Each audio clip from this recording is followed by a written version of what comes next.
أعوذ بالله السميع العليم من الشيطان الرجيم. بسم الله الرحمن الرحيم. الحمد لله رب العالمين وبه نستعين والصلاة والسلام على رسول الأمين وعلى آله وأصحابه ومن تبعهم إلى يوم الدين أما بعد.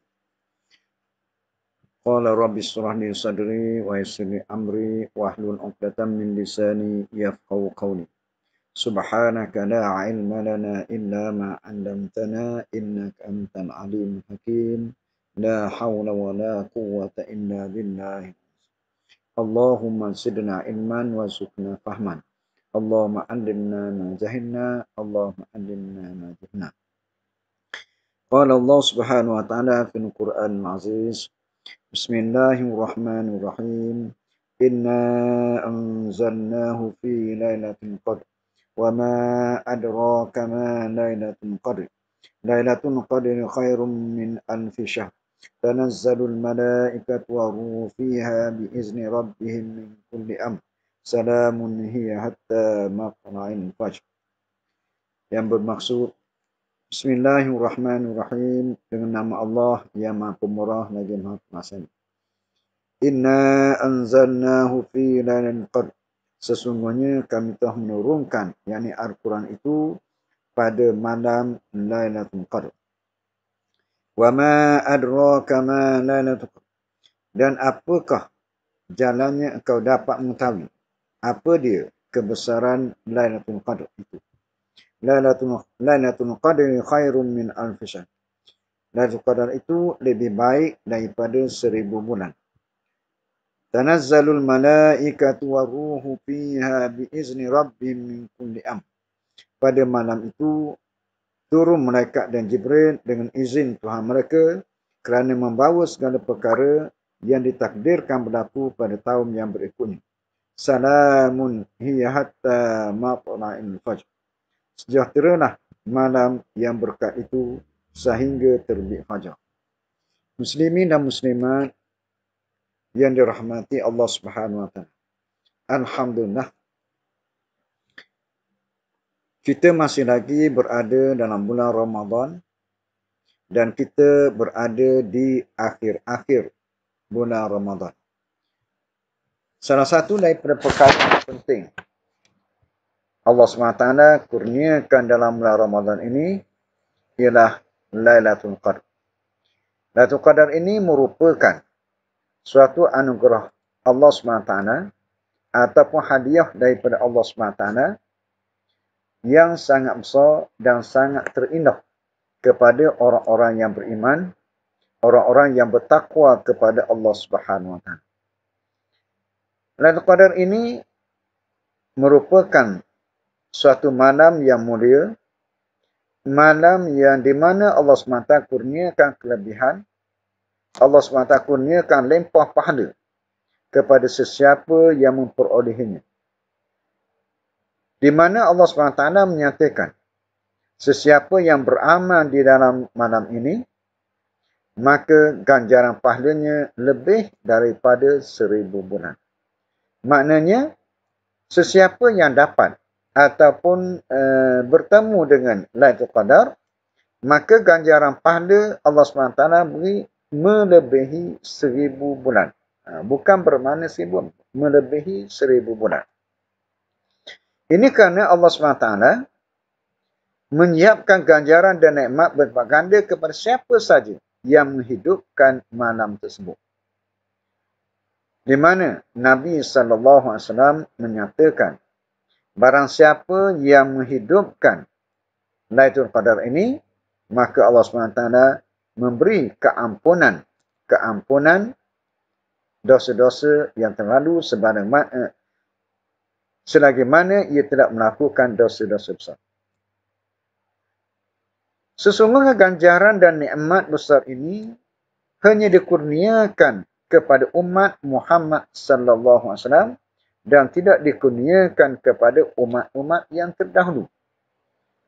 Ini kerana usia umat baginda Nabi Muhammad sallallahu alaihi wasallam lebih pendek jika dibandingkan dengan umat-umat yang terdahulu. Tambah pula Rasulullah sallallahu alaihi wasallam sentiasa berdoa kepada Allah SWT supaya memberi peluang kepada umatnya agar dapat beramal dengan nilai yang sama sebagaimana amal umat yang terdahulu. Soalnya, bagaimanakah kita dapat malam yang disebut Lailatul Qadar ini? Bagaimanakah kita membuat persiapan untuk bertemu Lailatul Qadar? Apakah tahun ini kita dapat bertemu Lailatul Qadar ataupun Lailatul Qadar berlalu tetapi kita tidak mendapat apa-apa? Kerana di sana terdapat beberapa kesilapan yang berlaku kepada masyarakat umumnya, di mana mereka kebanyakannya mencari Lailatul Qadar bukan beramal malam Lailatul Qadar, mencari tanda Lailatul Qadar. Agak-agaknya malam tadi ikut Lailatul Qadar ataupun telah berlalu Lailatul Qadar ini kerana ini. Ataupun tengok tanda-tanda. Tanda-tanda, hanya nak tengok tanda-tanda Lailatul Qadar. Tetapi di sudut amal ni tidak ada. Oleh sebab itu, untuk memperolehi Lailatul Qadar ini, Allah kurniakan kepada dua jenis manusia. Yang pertama, manusia imanan kamil. Orang yang sempurna iman dia. Beramal dengan keimanan, keyakinan sungguh-sungguh kepada Allah Subhanahu Wa Taala. Yakin kepada janji-janji Allah SWT, yakin bahawa mereka akan bertemu dengan Allah SWT, rindu untuk bertemu dengan Allah SWT. Dan yang kedua, orang yang membuat amalan-amalan kebajikan itu dengan cara mencari keredaan yang sungguh-sungguh, ikhlas yang sungguh-sungguh kepada Allah SWT. Para penonton yang dirahmati Allah SWT. Oleh sebab itu, untuk mendapat Lailatul Qadar ini, ganjaran yang begitu banyak yang dikurniakan Allah SWT, maka perlu kita melakukan beberapa perkara. Antaranya, pada malam Lailatul Qadar ataupun setiap malam daripada malam-malam Ramadan. Jangan kita tunggu akhir-akhir Ramadan, tetapi kita mula daripada awal Ramadan lagi, berdoa kepada Allah SWT supaya bertemu dengan Ramadan, dengan Lailatul Qadar. Berdoa sungguh-sungguh kepada Allah SWT supaya bertemu dengan Lailatul Qadar. Yang kedua, hendaklah kita sentiasa beristighfar ataupun minta ampun di atas dosa-dosa yang telah kita lalui. Moga-moga Allah SWT mengampunkan dosa-dosa kita. Yang ketiga, melakukan solat-solat sunat. Antaranya solat tarawih yang sudah pastinya hanya diberi dalam bulan Ramadan. Yang kedua, sembahyang sunat tahajud, sembahyang sunat witir, sembahyang sunat hajat, sembahyang sunat taubat dan lain-lain sembahyang sunat. Moga-moga kita akan mendapat redha Allah Subhanahu Wa Taala. Selain daripada itu, jangan juga ketinggalan dalam sepanjang bulan Ramadan ini. Hendaklah kita seharusnya dan semestinya, selain daripada kita menunaikan solat tarawih, selain daripada kita menunaikan solat-solat sunat, maka di sana perlu kita tadarus Al-Quran. Kerana apa? Kerana Lailatul Qadar sinonim dengan turunnya Al-Quranul Karim. Syahrul Ramadan allazi unzila fil Quran hudan linnasi wa bayyinatin minal huda wal furqan. Di mana turunnya Quran itu sebagai petunjuk, sebagai panduan kepada seluruh manusia, khususnya orang-orang yang beriman kepada Allah Subhanahu Wa Taala. Jadi, oleh sebab itu, berlaku kesilapan di kalangan umat Islam apabila datang bulan Ramadan, dia mengabaikan tadarus Al-Quran. Sedangkan Nabi kita Muhammad sallallahu alaihi wasallam bertadarus Al-Quran bersama Jibril alaihissalam. Jadi oleh sebab itu, untuk mendapat Lailatul Qadar dan ganjaran Lailatul Qadar, seharusnya, semestinya kita melakukan apa yang diperintah oleh Allah SWT. Yang ketiga, yang seterusnya, hendaknya kita menjaga amalan-amalan kita dengan sempurna, menjaga tingkah laku kita dengan sempurna, menjaga percakapan kita daripada perkara-perkara yang lara, kerana bulan Ramadan adalah bulan yang penuh dengan rahmat Allah Subhanahu Wa Taala. Dan Lailatul Qadar yang bertemu dengan kita dikurniakan kepada orang-orang yang benar-benar beriman kepada Allah Subhanahu Wa Taala sebenarnya. Syekh Qutb mengatakan bahawa kemungkinan Lailatul Qadar bermaksud takdir dan tadbir atau malam penentuan dan penyusunan takdir ilahi, yang berarti malam yang amat tinggi nilai dan derajatnya atau malam yang amat agung.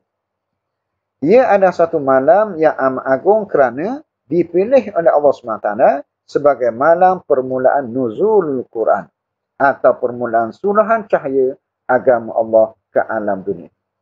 Ini kerana Al-Quran ini mengandungi akidah, kepercayaan, syariat, adab yang memancarkan kesejahteraan kepada seluruh alam. Jadi, oleh yang demikian, kita sebagai ahli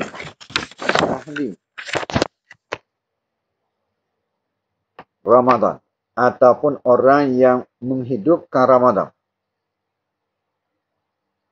hendaklah kita mengetahui bahawa kelebihan Ramadan dan kita bersungguh-sungguh untuk mendapat ganjaran yang dikurniakan oleh Allah Subhanahu Wa Taala. Sebagaimana yang disebut tadi, penuhilah Ramadan itu dengan solat fardu.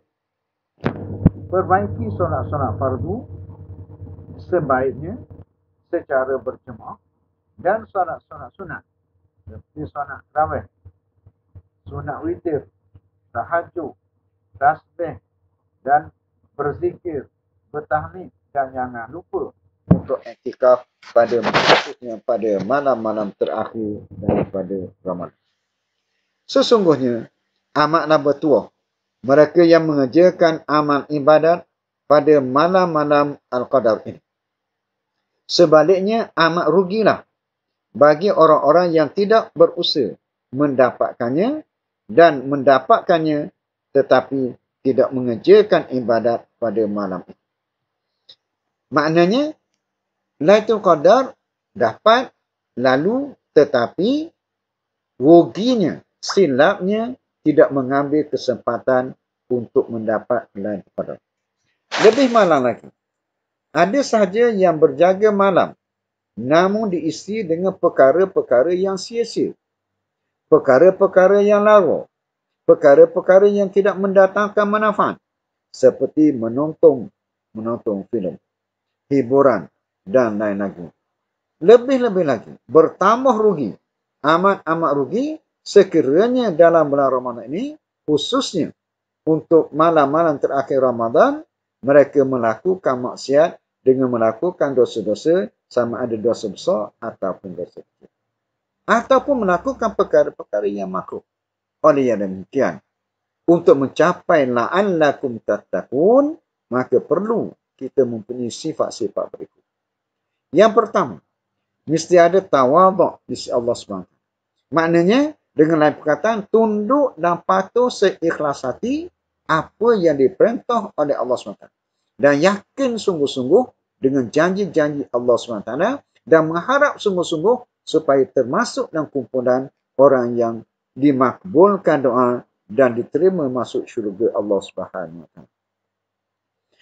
Sesungguhnya menjadi kewajipan kepada kita semua untuk berusaha dan berikhtiar bagi mendapatkan Lailatul Qadar dan bersungguh-sungguh dalam mengamalkan amalan-amalan padanya, memandangkan kepada kebaikan dan kelebihan-kelebihan yang sangat besar yang dikurniakan oleh Allah SWT kepada umat Nabi kita Muhammad sallallahu alaihi wasallam. Moga-moga kita termasuk dalam orang yang dapat menghidupkan Lailatul Qadar. Baginda sallallahu alaihi wasallam amat menggalakkan kita supaya menghidupkan malam ini dengan ibadat-ibadat pada setiap malam. Bagi mereka yang jahil dan tidak bernasib baik, mereka pasti lupa akan keagungan malam ini. Dan semestinya mereka telah kehilangan nikmat Allah SWT yang paling indah dan paling bermakna. Lebih mendukacitakan lagi, mereka turut rugi kerana tidak mendapat kebahagiaan dan kedamaian yang hakiki, iaitu kedamaian jiwa, rumah tangga, masyarakat dan negara. Kerugian ini tidak dapat digantikan sama sekali dengan kejayaan-kejayaan yang lain yang dapat dikecapi dalam bidang kemajuan, tamadun dan pembangunan. Walaupun mereka mewah dan cukup lengkap dengan segala kemewahan hidup, namun jiwa mereka tidak mengecapi kebahagiaan yang sebenarnya, iaitu kebahagiaan yang aman damai di akhirat. Apa yang kita perlu ialah kedamaian yang sebenarnya, iaitu mendapat syurga Allah SWT pada hari akhirat. Para ulama bersepakat bahawa Lailatul Qadar ini berlaku pada Ramadan, terutama pada akhir-akhir Ramadan. Jadi oleh yang demikian, Rasulullah sallallahu alaihi wasallam bersungguh-sungguh melakukan ibadat sepanjang bulan Ramadan dengan tidak membezakan hanya pada hari-hari tertentu saja. Kesannya, seluruh Ramadan akan menjadi meriah dan hidup dengan amal ibadat yang dilakukan secara berterusan. Bukan tertumpu pada hari-hari tertentu saja. Hakikatnya, kelebihan Lailatul Qadar tidak dianugerahkan kepada sebarangan orang. Namun, hanya dianugerah kepada orang-orang yang benar-benar berusaha, benar-benar berikhtiar untuk mendapatkannya dengan memenuhi malam-malam di bulan Ramadan ini dengan ibadat kepada Allah secara ikhlas, secara jujur, secara khusyuk dan tawaduk, istiqamah dalam melakukan amal-amal. Mereka inilah yang diberi peluang oleh Allah SWT untuk bertemu dengan Lailatul Qadar. Dan perlu kita ingatkan bahawa Lailatul Qadar ini merupakan hadiah daripada Allah SWT. Hadiah yang istimewa daripada Allah kepada umat Nabi kita Muhammad sallallahu alaihi wasallam. Alangkah rugi bagi mereka yang hidup sepanjang Ramadan tetapi tidak merebut peluang yang Allah SWT beri. Alangkah ruginya Ramadan sekiranya umat manusia, khususnya umat Islam, tidak mempelajari dan tidak mengambil pengajaran-pengajaran daripada umat-umat terdahulu. Yang mana mereka ini rugi kerana menentang hukum-hukum Allah SWT. Tidak melaksanakan perintah Allah SWT. Jadi, matlamat Ramadan. Matlamat dikurniakan Lailatul Qadar supaya kita sentiasa peka, sentiasa bersedia dengan apa janji-janji Allah Subhanahu Wa Taala. Dan kita sentiasa mengamalkan konsep istiqamah dalam melakukan ibadat kepada Allah SWT. Selain daripada itu, kita mengamalkan sikap bertawakal kepada Allah SWT setelah berusaha bersungguh-sungguh, setelah melakukan apa yang diperintah itu secara bersungguh-sungguh. Moga-moga Allah SWT memberi ganjaran yang terbaik kepada kita. Oleh yang demikian, untuk bertemu Lailatul Qadar, seharusnya, semestinya, kita sentiasa berwaspada, berhati-hati, mengintai dengan melakukan amal-amal ibadat sebagaimana yang ditentukan oleh Allah SWT. Itulah sedikit perbincang kita pada petang ini. Moga-moga Allah SWT memasukkan kita salah seorang daripada orang-orang yang akan bertemu dengan Ramadan dan dikurniakan oleh Allah SWT syurga yang mana syurga yang dijanjikan oleh Allah SWT kepada orang yang menghidupkan Ramadan dan menghidupkan Lailatul Qadar, insya-Allah. Sekadar itu, aku qouli hadza, astaghfirullahaladzim wa lakum wa lisa'il muslimin muslimat. Subhanakallahumma bihamdik asyhadu an la ilaha illa anta astaghfiruka wa atubu ilaik. Wa sallallahu ala sayyidina Muhammad wa ala ali Muhammad walhamdulillahi rabbil Ramadan, Ramadan, Ramadan ya Habib. Ramadan, Ramadan, ليتك دوما